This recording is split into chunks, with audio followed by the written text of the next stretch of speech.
How did you get this expertise? I did exactly what you said. I tore a lot of stuff up. It was my own stuff though. And, Yeah. I mean, what's a better way? You got to be hands-on to learn. I think that's, I think you can go to school and you can learn all this stuff, but I think the true knowledge comes from hands-on experience and the failures that obviously lead to the success, Those are valid points you bring up. I didn't really think about those things when I was first started off. Now, yes, those are things I look at, numbers and revenue and stuff like that. But I think for me, it was just more of a passion, right? So like, I wasn't thinking about money, numbers. Obviously, I wanted to pay my bills. I knew that. And I was like, hey, let's have fun while I'm doing it. I think failure is just as important as success too. Because I mean, you might get to a failure point and be like, man, like, why did this go wrong? But then like another door opens again. I do try to fix people. Sometimes it works, sometimes it doesn't. But I think, everybody deserves a shot in life. You know what I mean? I was given a shot.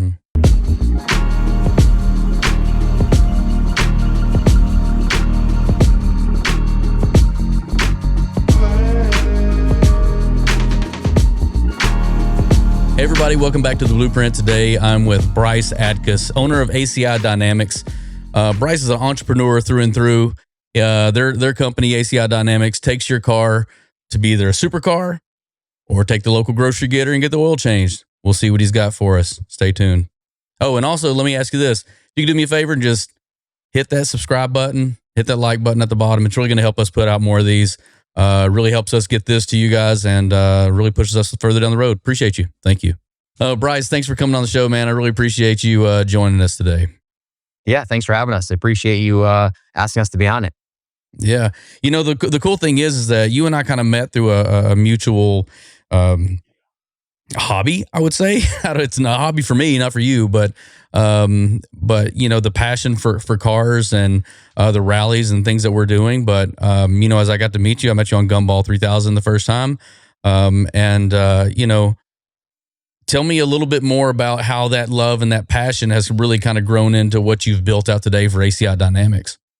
I mean, starting with just what you said, I mean, just meeting each other, right? So like connecting with people. I mean, I got to meet you through Gumball 3000. So, you get into this car customization. And I think for us, it's not customizing the cars, it's the relationships we build and the people we meet out of this, So, going back to Gumball, we met a mutual friend through that and I got to meet you through that. So I think, the passion turns into building relationships and forming those and then being able to do things like we're doing right now. Yeah, 100%. The main point of this podcast is like there's so many people out there that really don't feel like they can make it as an entrepreneur. And so I've put this out there as kind of an inspirational to let people tell their story of how they made it to where they're at. What were the ups? What were the downs? What was family like growing up? People don't feel like they got a full hand dealt to them, and sometimes it's fight through that. Quite honestly, most of the people that sit on the other side of me, these entrepreneurs, these guys have not even finished high school, but they've made millions and millions of dollars in their business. I'd love it if we could just kind of start out early in your life and your career with, where you from and what was family like, at a very young age. I was born and raised in Connecticut, so I lived here my whole life. I would say, run of the mill cookie cutter family. I have an older sibling. Basically went through life playing sports, doing kind of my own thing. Ups and downs, played football, basketball, wasn't the best at them, to be honest with you. I really wasn't that good at sports. Something that really stood out to me was motorsports, right? So I got into motocross racing and as you know, some of those hobbies aren't cheap, let's say, right? And, racing dirt bikes, you're always rebuilding the bikes, fixing them. I didn't have money to go ahead and have those things paid for, right? So I started wrenching on it myself and, got hands-on with it. And it kind of led into other things to the gateway to kind of where we are today. That was where the mechanical stuff started for me, Was this, when you went from, you said you played football and basketball. At what age was this? Younger age. Middle school, dabbled in basketball, wasn't the best. Played baseball probably a little before that, wasn't the greatest, right? Yeah. Bought a quad and, we have a lot of woods up in Connecticut, or more so back then than we do now, but it became a passion of mine, right? Four wheels or anything with an engine, it was awesome to do. So, that really kind of, I guess, started my passion for anything with an engine or motorsports. Yeah, you traded that in eighth and ninth grade. type timeline and really kind of jumped over into that. Did you compete in motorsports at all, or is it just I hobby? did. I raced, novice around Connecticut in the Northeast area. At the time when I would say college came around, it was a decision of, hey, am I going to keep pursuing this? What are we going to do? And I thought at Hmm. that point that, everybody at that time was like, hey, go to college, go to college. You got to go to college to get a good job. Even my parents, hey, you got to go to college. So I took that step to go to college. Now, did I stay there for Hmm. 4 years? No, I didn't make it 4 years through college. So we could start Yeah. there. Yeah. So were your parents supportive of you through the motocross stuff that you were, jumping into? Or they like, we Yeah. want you to go more traditional? Okay. So No, they were they were supportive the whole supportive way. through that. I think like anything else, when we grew up in that time, it was, hey, go to college, get Hmm. your degree, get a good job, Yeah. right? There wasn't Yeah. like, hey, go on your own, start a business. That really, and I think even today, they're still not pushing that. Hey, go to college, go to do this. Yeah. I don't think that's for everybody. There's certain people, Yeah. yeah, that maybe they're road doctors, lawyers, right? That's part of their thing. But for me, that wasn't. I made it probably, I would say a semester and a half is as far as I made it at college. What did you go in for? Just getting your basics done, or you just wanted to get a general degree, or do you have I went anything in picked for up? criminal justice, is what I went in for. Okay. Okay. So. Sharpshooter. Yep. So never really progressed too much. And after being there for a semester and a half, I felt like I didn't want to go anymore. So I just stopped going to college, even though my parents were still paying for it. So that Oh didn't work man. out so well. Yeah. So they pulled the plug on that and you guys said, I need to go somewhere else. Were you working at any place at this time? I was working full time. So even through high school, I never stopped working. And I think that was, football took a lot in high school, right? These guys were practicing 5 days a week. Hmm. I opted to work 5 days a week. So I would get out of Hmm. school 1 o'clock, for a study hall, and I would go work all day long. And then that would fund obviously racing and those motorsports I wanted. Started building cars in high school. I had a big lifted truck. I had an Acura Integra. I funneled a lot of that work money into those cars, and I wrenched Hmm. on myself, right? So I built them hands on. Um, that was kind of, I was always working.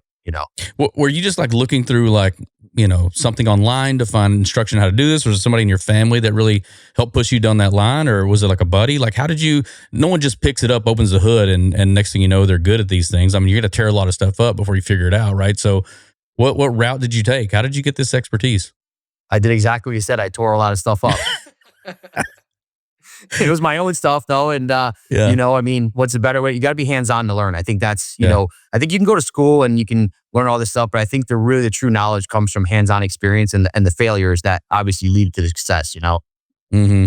A real good part of kind of what you're saying as you go through this journey, you talked about, oh, I had a lifted truck and whatever. And like some of those things are aesthetic and not necessarily about the performance, but at some point you kind of switch over from, I want to make this thing do something that is, going to be more costly by making it do something that's more powerful, turn it into a supercar or whatever. Right. That journey along the way, like how far along down the line were you before you started really trying to tune cars up for speed versus making it look big? Well, I mean, there's probably a good gap from the time where the college stopped and then where we are today. Obviously, it's a pretty big gap in the timeline. But I'll kind of Hmm. just run through it really quickly. When I did drop out of college, and my parents were like, "Well, that's great. You're not going to college anymore, but you have 2 weeks to decide what you want to do, or Yeah. you can move out." You know, Oh, nice. I went into diesel, so I actually started into diesel mechanic. I went to school for a year and a half for diesel training. At the time, it paid a little bit more than automotive. The bigger trucks on highway, Yeah. bigger things on those.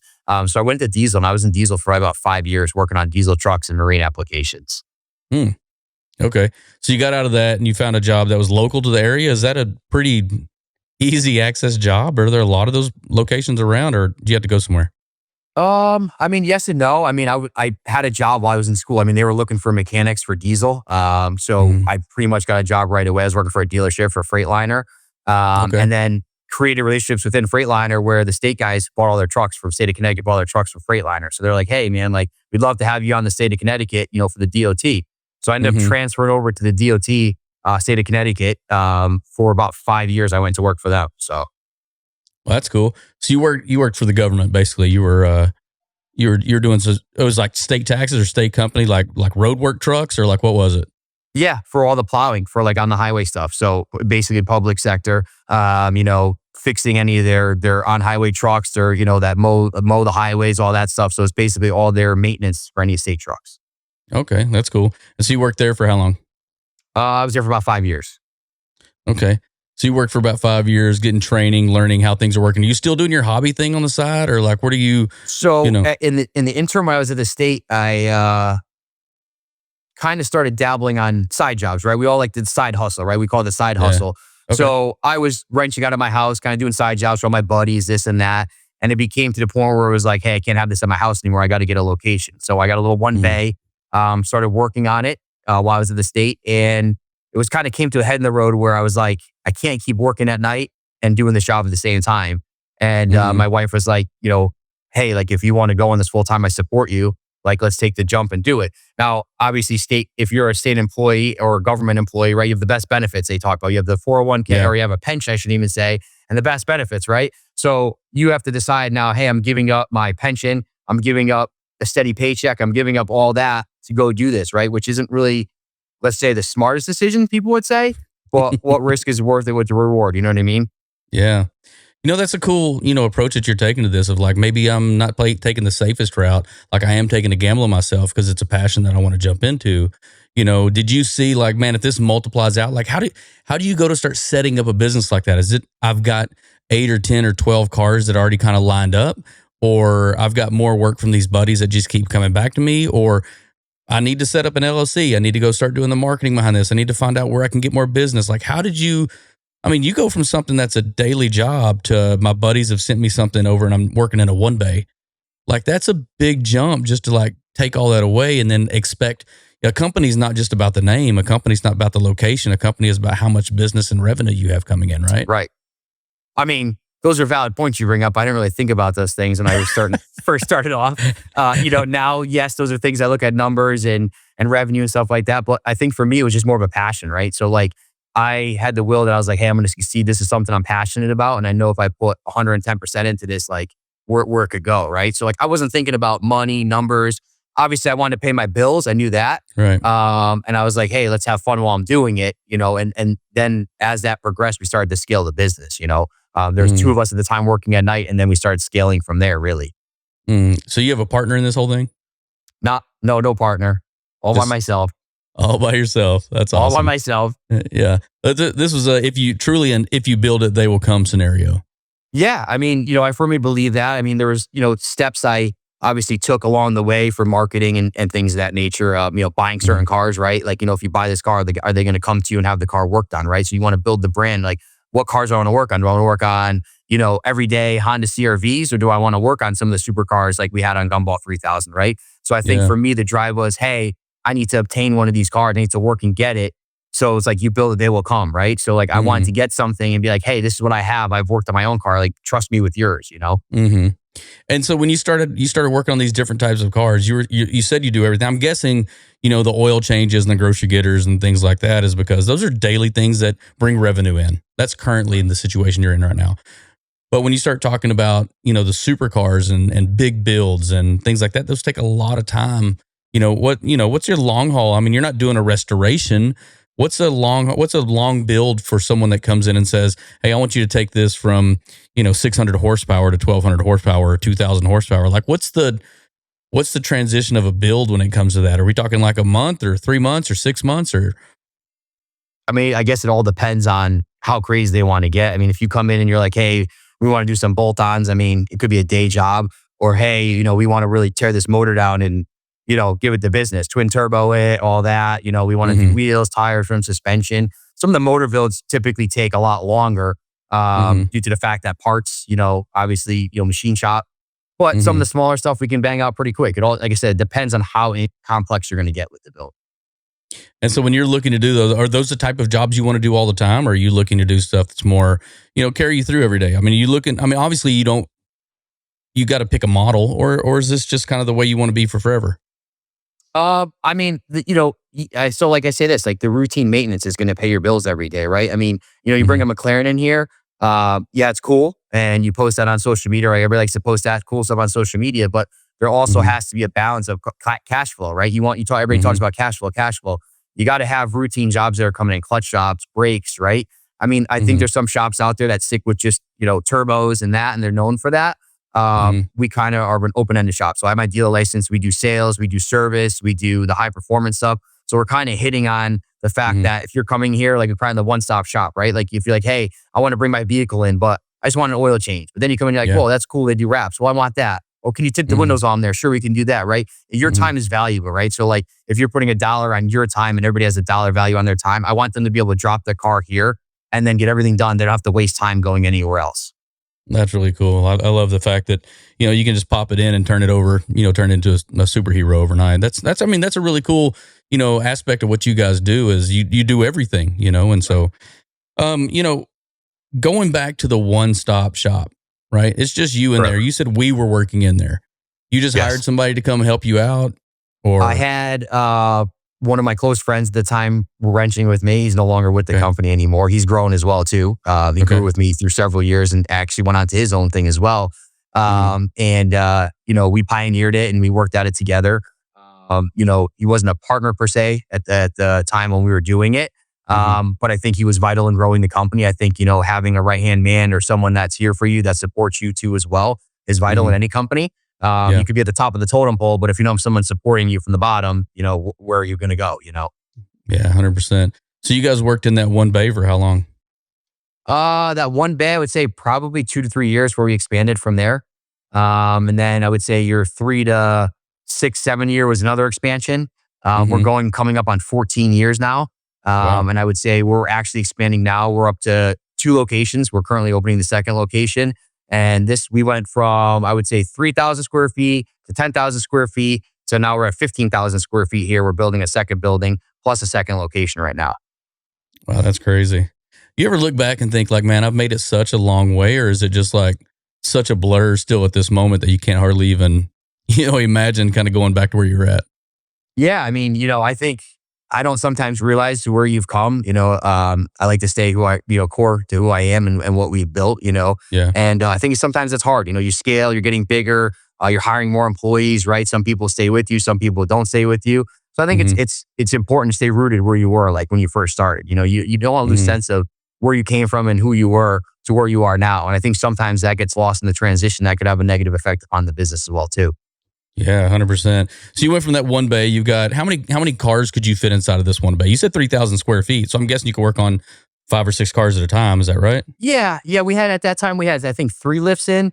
Then we went to 5 lifts.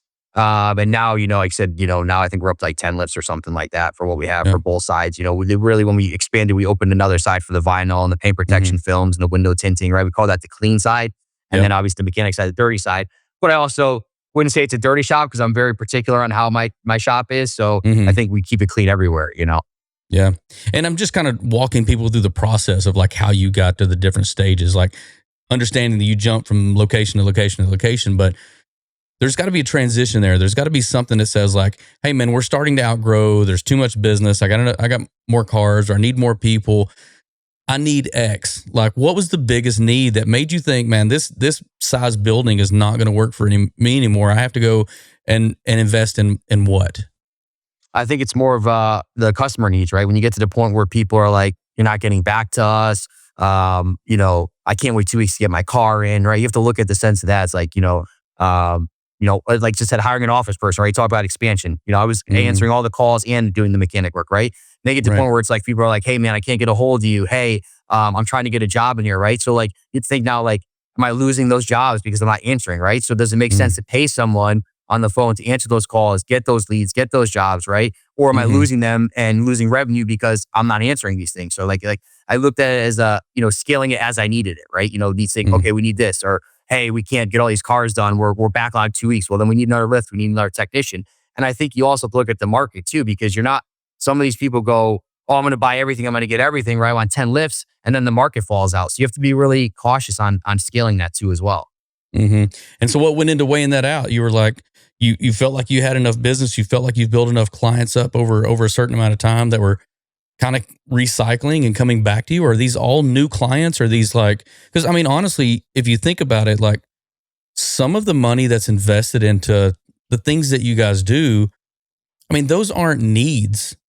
Those are wants, right? And so people that have a lot of wants are a lot fewer than the people that have needs, right? And so the need people are going to come back to you pretty regularly, right? You're gonna have that staple keep coming back. You're building that client base. Is that client base growing faster than the wants need? I mean, than the want side, or is the need side, the one that's really kind of carrying things through? Is the bulk of your business. And at some point, how much of that starts to shift the other way? I mean, I think it's a balancing on both. I mean, there's always needs for cars, right? They need to get Yeah. done. But we always make a joke like it's like your wife, right? They always want to get their nails done, their hair done, right? It don't matter if they have money or not. They're still going to get their hair and nails done, right? If Yeah. we're guys and typically if we don't have money, but we still want to put wheels on our car, do something, we're going to find a way to do that, right? So Yeah. you have to look at it that aspect is people are, it's more of a want, right? But like it's some people, it's their hobby. They love to do it. So they're going to find a way to do it. Mm-hmm. That's interesting. Yeah, and I just wanted to, as those, because you're going to make this transition. You're like, man, I got a lot of needs that keep coming back. Or I guess what you're saying is like the wants, people are going to want to do that. They're going to figure out a way to make that thing happen. As soon as they start to figure out a way that, I know that I've got more of those guys coming in. But from my perspective, like this is a big investment for a vehicle, right? Like how many times am I going to come back and get my car worked on once I get it done once by you? Are these people continually coming back? Like you did it once, here's version 1.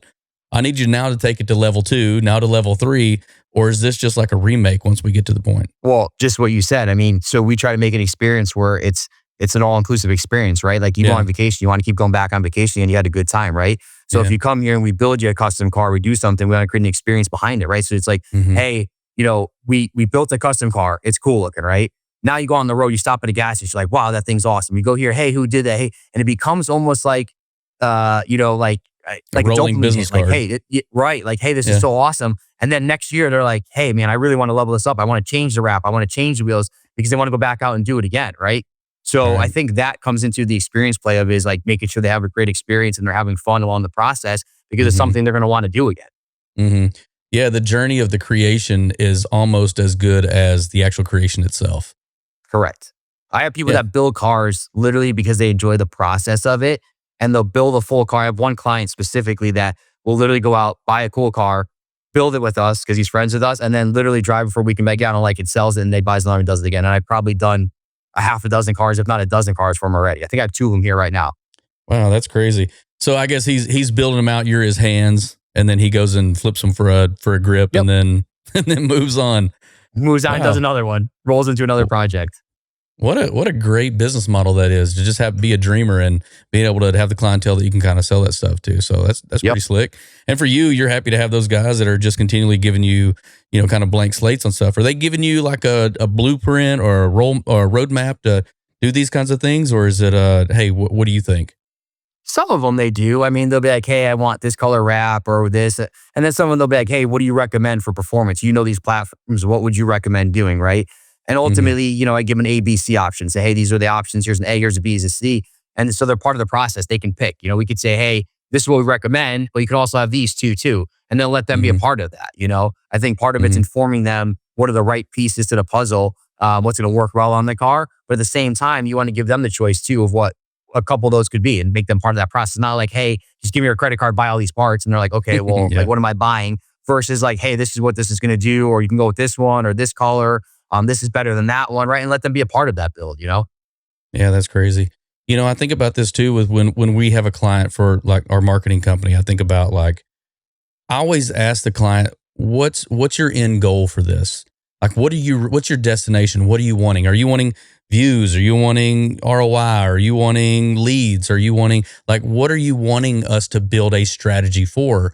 Which really makes me feel like that's kind of the same thing that you're bringing to these clients as well, to say, look, I can make this thing fast. I can make this thing slick. I can make this thing have a, creature comforts all across the board. But what are you really wanting to do? And we can even stage gate this thing through. Is that kind of the process you guys walk through? Yeah, I mean, we have I'll give you for instance. Now I had a lady come in. She's a chiropractor. They had an older Suburban. It's probably like I don't know, might even be like a 2009 or 10, right?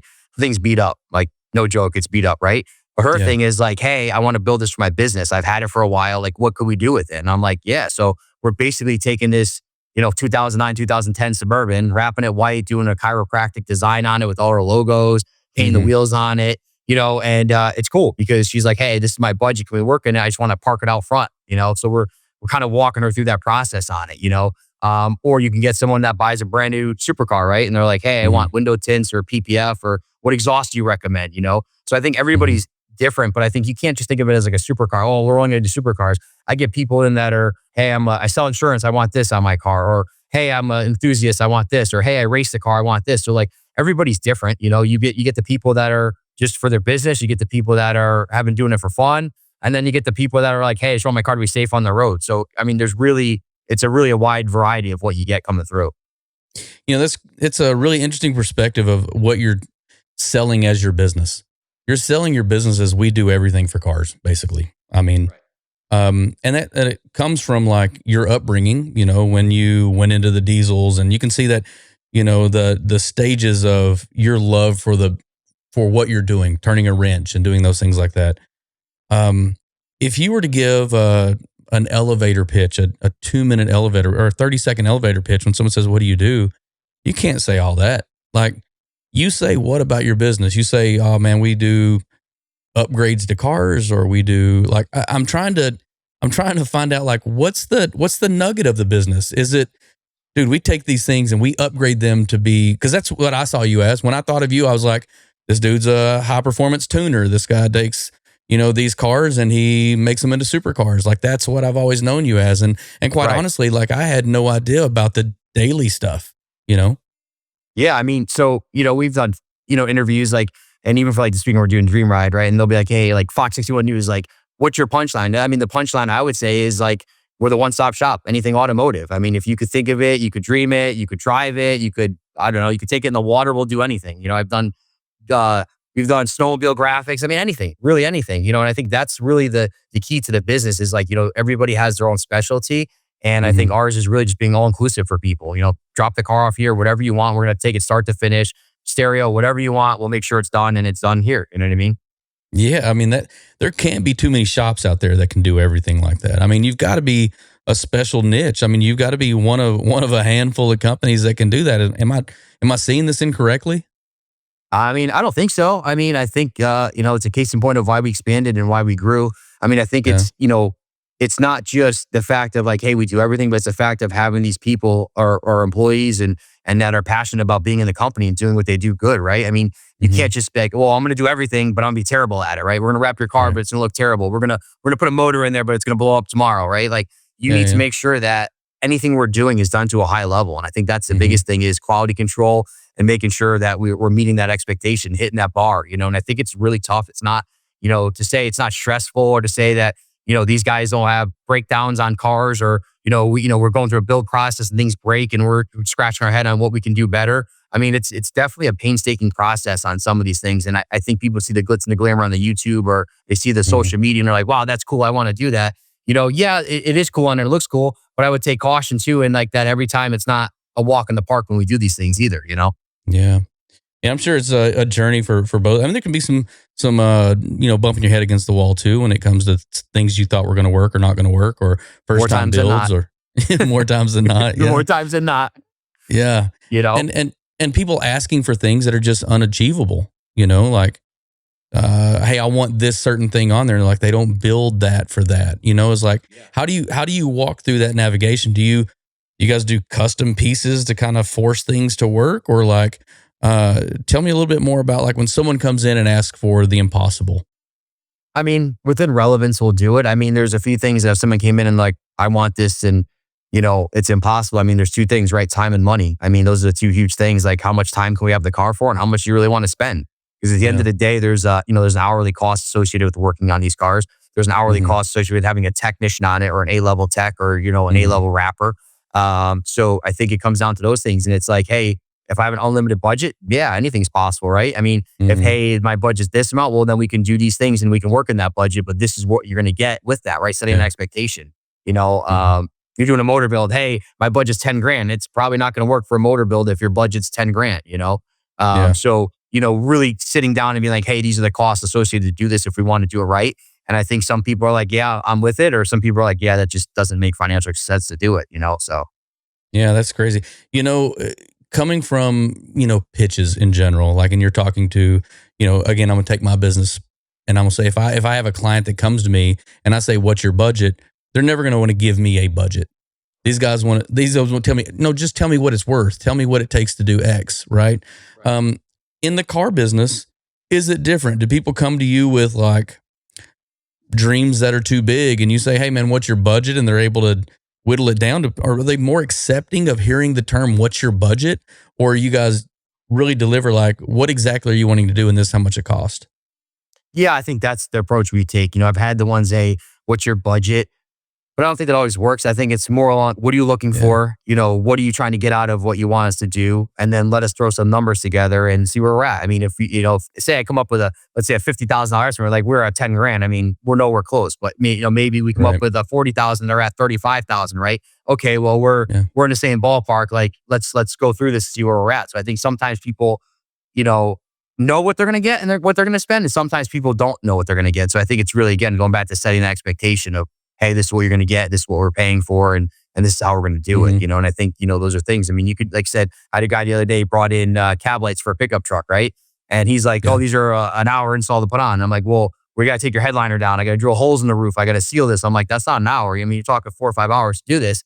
We put an estimate together and he's like, oh, that makes sense. I understand that. Like maybe he came initially thinking, oh, I'm going to spend a couple $100 to do these, but he left with $1,000 bill. He didn't leave with $1,000 bill because I wanted to charge him $1,000. He left with $1,000 bill because it took that long to physically do the product that he bought. And I think if we explain that and break that down, people are easier to be like, oh, I understand what you're saying versus like just, hey, it's $1,000 to do it, Yeah.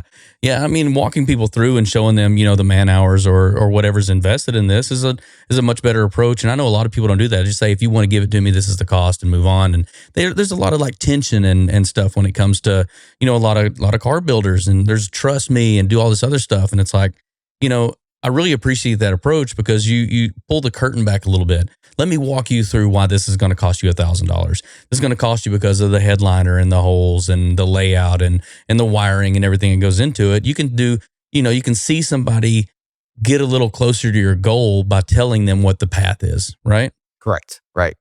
I mean, the other approach is too, it's like, I could recommend things to you, right? Say you're like, hell, I bought a brand new car and, I want to put some film on the front of it to protect the rock chips. And I'm like, well, okay, that makes sense. But like, what about this? Or what are you doing with the car? You're going to lease it, right? Like, obviously my job is to sell and make money for the business, but I won't do that at the expense of like taking advantage of someone, right? If you're like, hey, I bought a brand new truck and it's on a lease, I'm going to turn it in 2 years. I probably wouldn't sell you on film on the front of it. Like, you're going to turn the truck back in anyway. Don't worry about it. Let's put ceramic on it instead. We can make it look shiny. It'll be good for a couple of years. We're going to save you a ton of money by doing that, Or you might come to me and say, Bryce, I'd rather still spend the money. I want the PPF. Well, at least I did my job and I was like, hey, there's a cheaper option, that suits your needs. But if you want this one, we can still do it, and let you make that decision. Because you might be more apt to be like, you know what, I still want to do the more extensive thing because he was honest with me and said, hey, you could do this cheaper, but I still want what I want, So I think the approach is like not overselling and not making people buy things that they don't need either, Yeah. Is there a type of vehicle that you guys work on more than the other types of vehicles? I mean, we're more, I'd say, European based. So BMW, Volkswagen, Audi, Porsche, Lamborghini, obviously. I don't, there's I guess that's the American motor stuff, right? Mustangs and that stuff. I do Hellcats, we do Chargers, we do that type of stuff, but we're more known for our European based market than we are for the American market. We still do it, I feel like those cars are easier to work on than the European stuff. But we're more known for the European based product. What's the difference there? I mean, when you say it's easier to work on, is it just because of the space on the inside? Is it the tools that go with it? Is it harder to get the parts? Like, what makes it easier to work on? On the American stuff? I mean, I feel like their software is a little bit easier. You can, readily available. Some of the parts are more readily available. Some of the teardowns on American stuff is typically generally simpler than the European, like, think about taking apart a European car. It's a process, right? And if you skip to step 5 and you miss 2, 3, you're going back. You know what I mean? So, it's more of a process of taking, like you talk about a McLaren, right? You kind of, everything's a process. Take this piece off to get to that piece. Take that piece off to get to the next piece, right? And if you try to forego that or skip that, you're breaking things because you're not following the process used to fix that car. Yeah.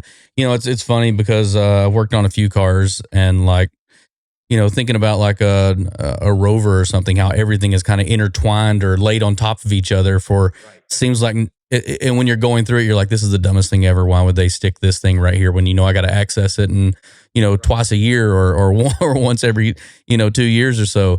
and I've got to spend 8 or 10 hours trying to buckle this thing out, but they do those things for design. I mean, there's some frustrating parts when it comes to a lot of the European design, but they're Yep. also known to have a better designed car. Do you agree with this? I mean, is that the approach you would kind of lean with, or do you still think the American muscle is kind of the way to go? I mean, I think, they all have their ups and downs. I mean, listen, we see all the broken stuff. I never see the good stuff. So when people come to us, Yeah. it's usually falling apart or it's broken. I think any specific manufacturer or company has their own issues. I mean, Mm. Volkswagen, Audis, we see certain problems. The McLarens, we see certain issues. So I think it's just, what people say. I mean, generally speaking, you think about European cars, they probably go a lot longer on mileage, but I don't think that really applies to today. You know what I mean? I think you're seeing across the board, everybody's kind of even playing field. I think it comes down to personal preference. Red Sox, Mm-hmm. Yankees, I mean, Chevy, Ford, kind of same thing, Mm-hmm. Yeah. Are you saying the Red Sox and the Yankees are equivalent to each other? I mean, I think the Yankees are far superior than the Red Sox. So I just I just wanted to make sure that was put on. There you go. It's so funny because the first time that I met you, you're from the same group of the guys that are hanging out with Boston all the time, and I just lumped you in with that, and then I remember you saying that you like the Yankees, and I thought, wow, this has got to be a tough crowd to be a Yankees fan in for sure. yeah. But I mean, listen, when you have a team like that, I mean, it's easy to be a Yankees fan, Oh man, I've hated the Yankees for forever, but hey, that's the way it goes. That's the way it goes. I mean, everybody hates my America's team too, so good time. I mean, I'm a Patriots fan, so there's that too, Yeah, See, yeah. here's That's the always. thing. When Connecticut, right? So Connecticut's a Mhm, weird state. So think about this. mhm, You have the New York Jets, you have the Giants, right? You mhm, have the Yankees down there, and you have the Mets, but no one talks about the mhm. Mets. But then, and then up north, you have the Patriots and you have the Red Sox, right? But if you live in Mhm. Connecticut, you can sway either way because we're, in that state, we're right in the middle of that. So we can go Giants, we can go to Boston. So like I'm an unconventional Patriots, Yankees fan. So like I get the best of both worlds. Mm. And people are like, oh, I had you as a Mets Jets fan. That's what I had you as. Mets Jets fan. Oof, that's Yeah. tough. That's tough. That's tough. That's tough. There's no happiness in that household all year long. No, no, not at all. That's cool. So you're building this thing up back to kind of the car stuff. You're building this property up. What's the next step? Where are you going from this point? I mean, I've used this business to pivot into other businesses that I now have. Okay. And this is still a passion of mine. So I don't think it'll let people like, oh, you're gonna leave or you're gonna keep it. I mean, I'm not going anywhere. I mean, we're here to stay for sure. I think we've expanded that second location, which is literally ongoing as we speak. Mhm. And I think we see where that goes. I mean, I've had, other people like, oh, I want to open a location here. I want to go there. I think it's really duplicating the business model. And to be Mhm. 100% honest with you, I don't feel that I ever have the business model 100% where I want it. So it's really tough for me to open other locations when I'm not 100% satisfied with where this one's going. So I think, Yeah. we did pivot and we do have another one now. I think we see where the model goes. We see how that business runs up there and how that model works. And the sky's the limit. I mean, I don't ever stop pushing. I think we've grown in this location and now we have that location that's growing. So I think we see where we end up, in 10 years from now. What are the biggest roadblocks for you when you say, I don't think I have this right? Going through and talking about your business model specifically, and it could be better. I What think are just those? I think just evolving with it, to be honest with you. I mean, times change, people's change. I mean, since we started this business, you're talking 14 years, right? Think about how the world was 14 years ago and what we've been through to where we are now. I mean, Mhm. you think of COVID and going through those times and all this stuff. So I think, you have to keep evolving with the business. You can never just be like, I'm complacent, I'm good, my policies are good. I'm going to run it the same way because I don't think you'll stay in business. I think you have to keep changing. And I think, there's a lot that goes on in the world. And I think you have to adapt to how people are changing. You talk like, listen, like, talk about Amazon, right? So now we're like, oh, I could buy it now. I'm going to have it tomorrow, right? I want it now. I want it now. And I think, in business that people are coming here and they're like, well, if I get it on Amazon tomorrow, why can't you have my car done tomorrow, right? So like you have to Right. evolve with that and try to push the limits of being faster, being better, trying to meet these goals. So I don't think, I think that setting that bar high never really, it's always moving to the next level, higher, higher, higher. And then, where do Hmm. we go from there? Hmm. If you're building one, I guess, target for the type of business that you want, would you be more of a SEMA build kind of a guy, or would you be more of a road rally type of a company? I think Where would I you? would. I mean, SEMA, in my opinion, like you look at the SEMA cars, they're like some of them are like all show no go. I mean, what's the fun of Mhm, that? Like, I don't know. Like, we rally, we've been on rallies together. Like, if I build yeah. something, I want to drive it. Like, I want to break it. Like, Hmm. and then I want to go back and build it better again. And I want to have fun with it, right? Like these things, we build these things to enjoy them. Life's short, right? So it's like you want to have fun. You want to have fun in life. You only get one shot at it. I think, I think that's what brings me back to the rallies all the time is like, it's like, let's go out, let's have fun. Like, we only have one shot at this. Let's go have a good time together and meet good people and spend time together, right? I think even like that part of the rally speaks louder to me than almost driving too, because the people you meet, you want to go hang out with them and you build these Hmm. friendships that last forever because of a car, Yeah. And I love that part of it too because like I said, we met the first time on Gumball. We now do Rally to Give together, which has been really cool for us. Because we've learned a whole different segment of people that we get to friend on the other side of the country. Being from Texas, and where you guys are so nice to let us come up there and hang out with you guys for a week. So that's been really cool. You guys have turned into our family and everything else, and so it's been really cool that we've been. I took the TRX up there last year, and you guys let Boss Hog on the roads for 3 days, and again that thing was screaming at me, bells and whistles, and every alarm and everything was going on it for about a month after where I got back from it. But to me, the road rallies are such a really cool thing because they bring in all versions of your type of clientele. They can be the ones that have the top end cars and want everything to go with it. They can be the guys that are just the super enthusiasts that don't have a whole lot, but they really invest in that car and they can show you the things that they did to make it perform or run or do those types of things. That family and that culture, seems to really fit really well for what you guys are doing as a brand. And I know that that's not, your business doesn't equate to a rally, but what I'm saying is your business does equate to that variety of people and that variety of what people want to do to their cars from the inside out. Would you agree with this statement? I would. Obviously we're automotive, right? And a Yeah. rally is automotive, right? So Yeah. I think, yeah, I mean, I think it definitely, pivots to what we do, so Yeah. I think these people see it. And then obviously, like, when you see the cars we bring, we always bring something flashy or cool. Yeah. And it starts a conversation, right? I mean, I think that's the biggest thing is like, self-expression, like you build your car, it expresses you, right? And then, Hmm. me, I always have something crazy or some color or whatever. And I think it's cool because it starts a conversation. And like you said, with the rally, people are like, hey, I brought this car, right? They just want to talk about it. Everybody loves their car. It's their main Hmm. thing on a rally, right? So it's cool to Yeah. have conversations about that, see how they built it or why they wanted to do this or why they bought that car. And then the same Hmm. apply with us. Like, hey, you have that cool car. I saw you did this to it. Why'd you do that to your car? Or, how come you Yeah. wrapped it or whatever the case may be. You know what I mean? But again, it's enthusiasts getting together, like-minded people. Yeah. What I always thought was really cool about the rally was that I always brought a rental on there, and everyone thought how it was a sleeper. It was really just a base model rental car. Uh, So much fun. Yeah, it was well, I funny mean, the because good news of that was when you get pulled over, you could just pull the stickers off and drive away like you did. That's nice. exactly, exactly right.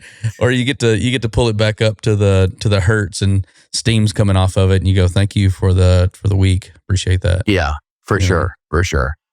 what's the most damage or impact you've done to a car on a rally, car of your own? Like you've put it through the ringer. What's the most you'd like? Man, I'll never do that again because X happened with it.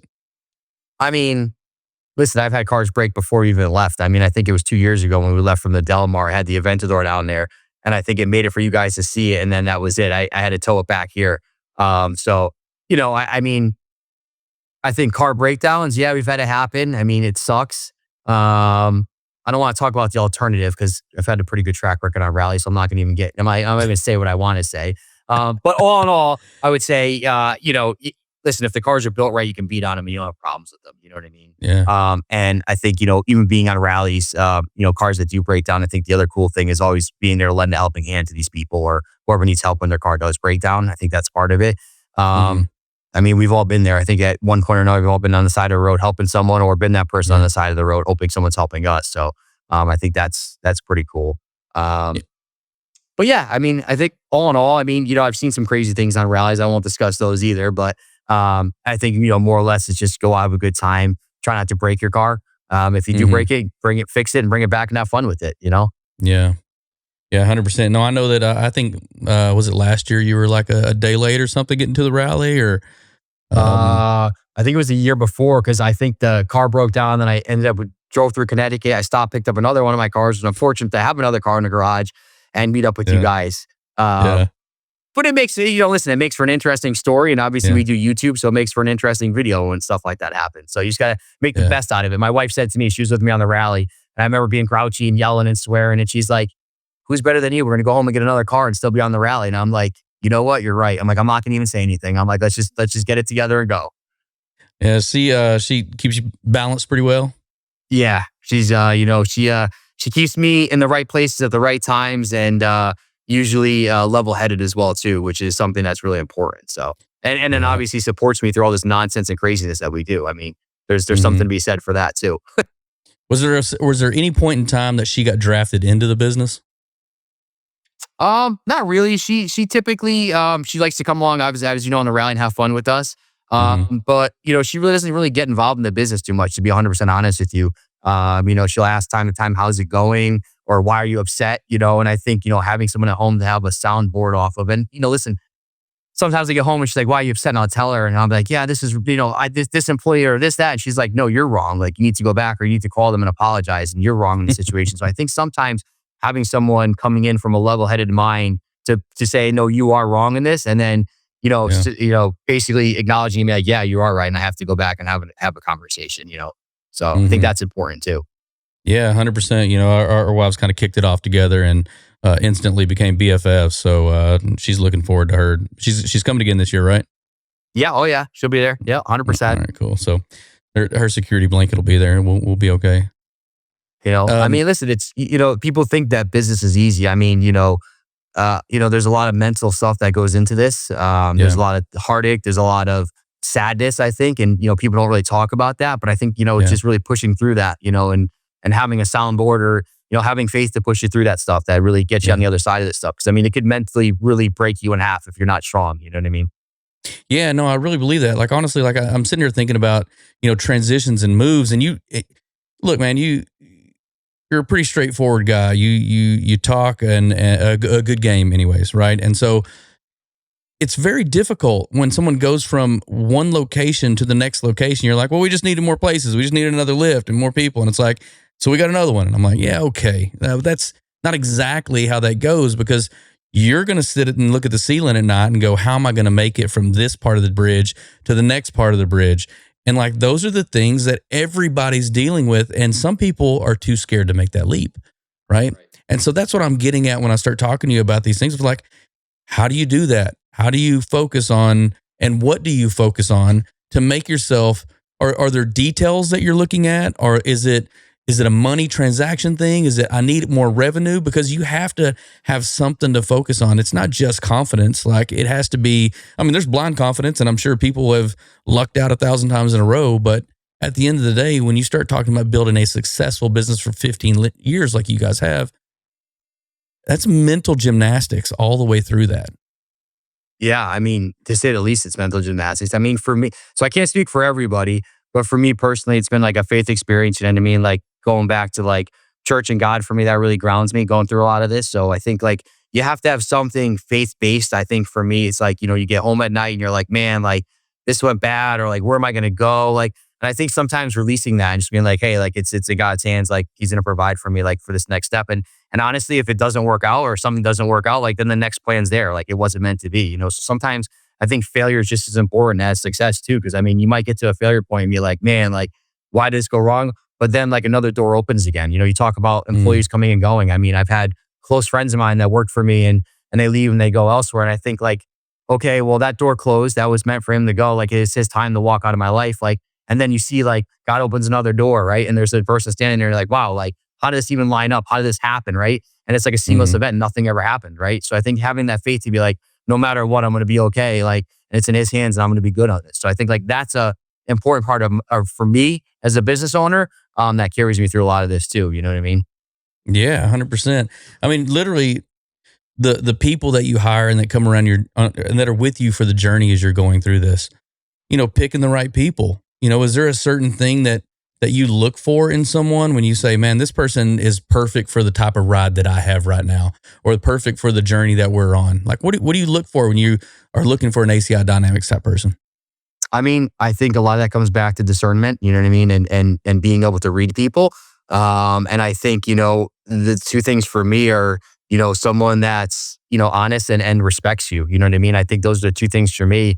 If they're an honest person, they respect you and they're hardworking. I mean, that's the make for, you know, having someone what they need. They may not be the smartest, they may not know how to do something, but if they respect you, they're honest, they're smart, they're moldable. I mean, there's no reason why you can't train someone to do something. They just have to have the open mind to do so and have a positive attitude. Like if I bring someone in here and I feel like they're negative or every job they had's terrible and I don't like my boss and I didn't like that place and I didn't like this place. I'm like, then probably their track record's going to speak and they're probably not going to like me and probably not like this place. So I probably don't want to hire them.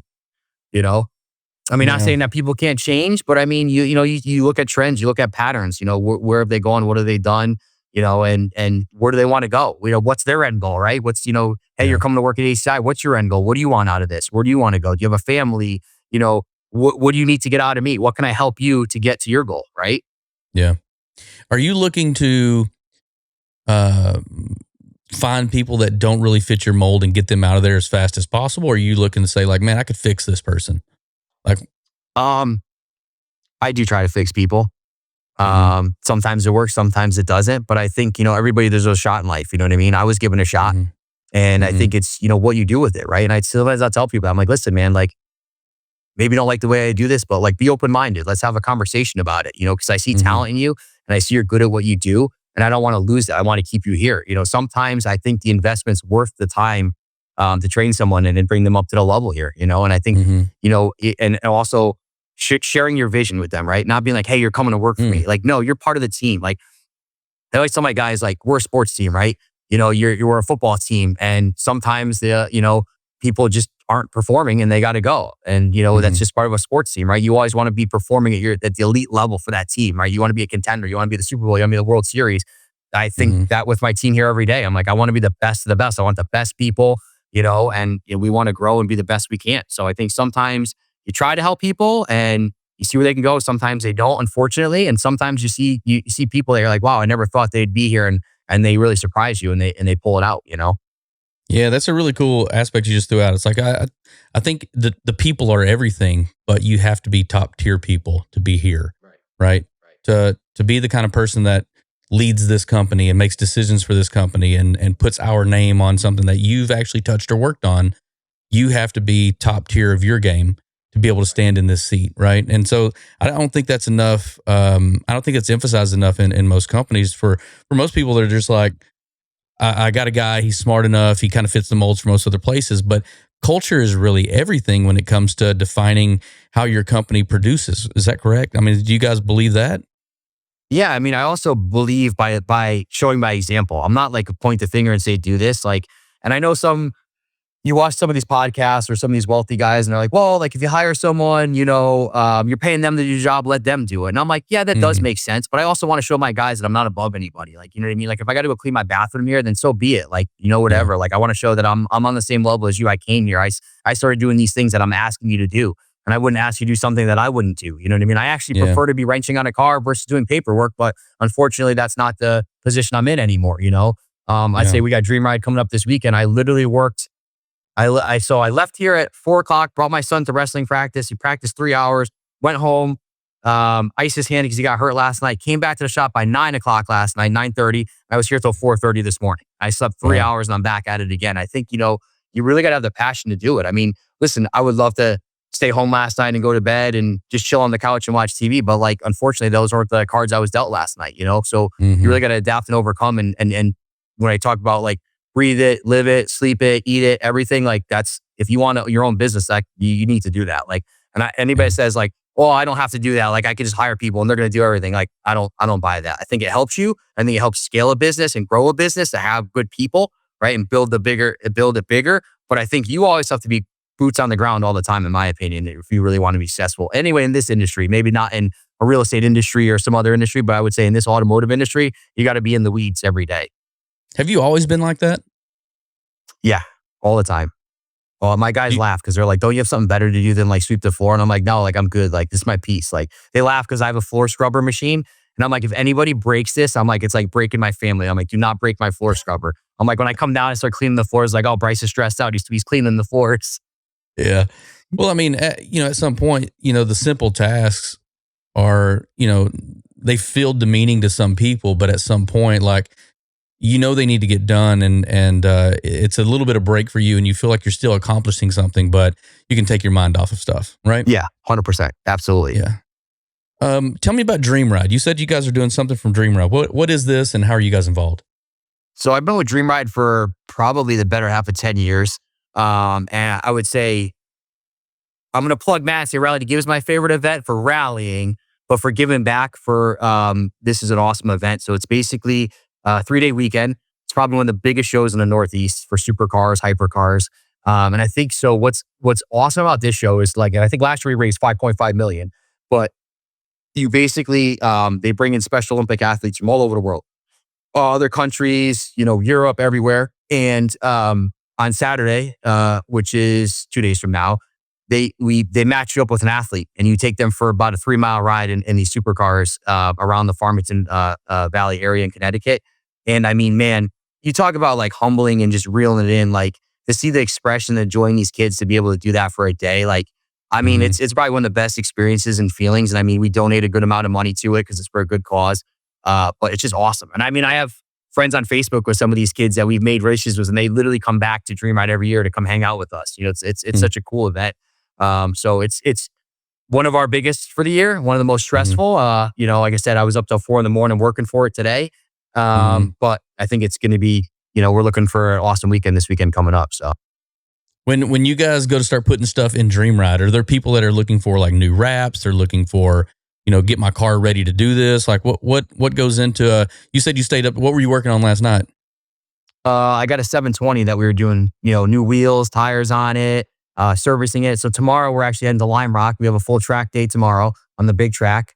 Then we head back to the Polo Grounds and get ready for the Dream Cruise. But yeah, I mean, it's kind of like our Super Bowl, right? Getting these Mhm. cars ready. We unveiled the Willy Wonka GTR last year, which was on Rally to Give, Yeah. right? So we unveiled that last year.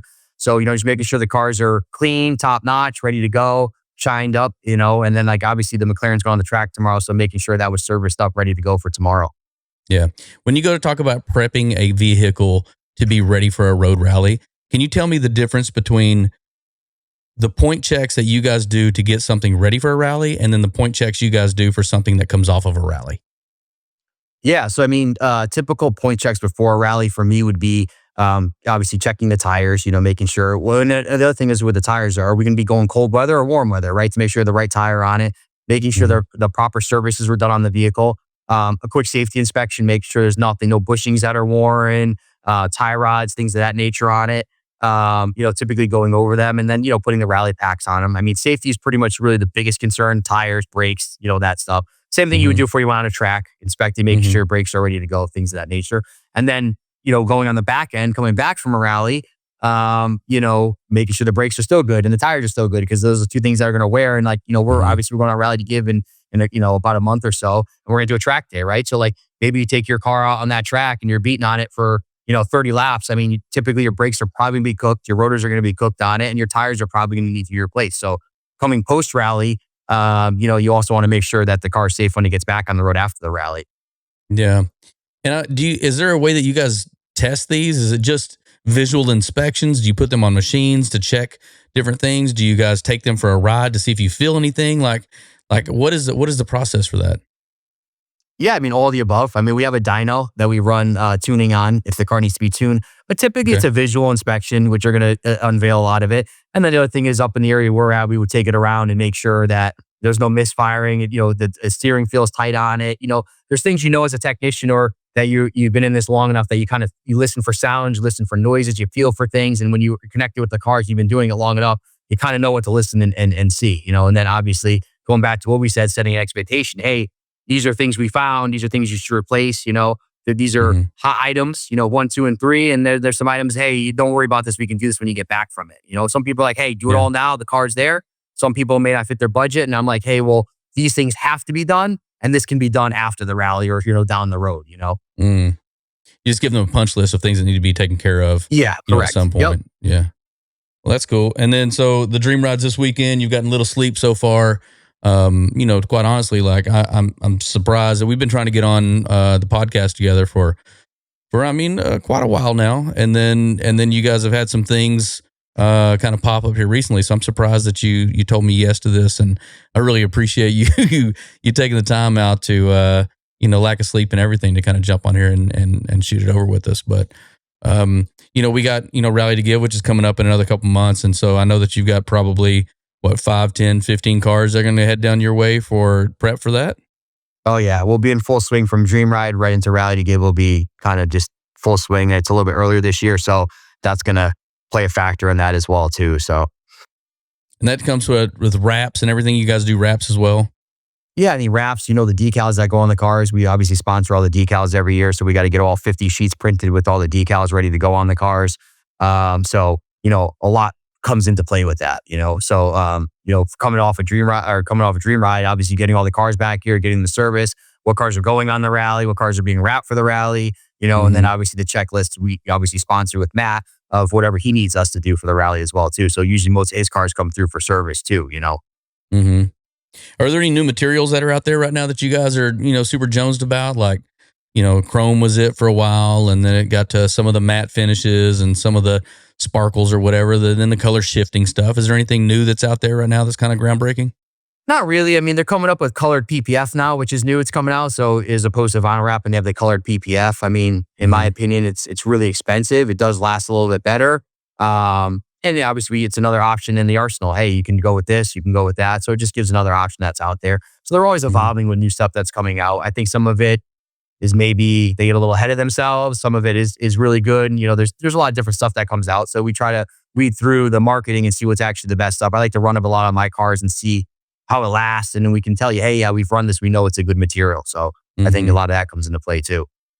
Can you tell just the listeners out there, what's the difference between a regular vinyl and PPF? Now, I know that one's a protective film, but literally, like, what's the difference? Like, how does it work? Why is one so extravagantly more expensive?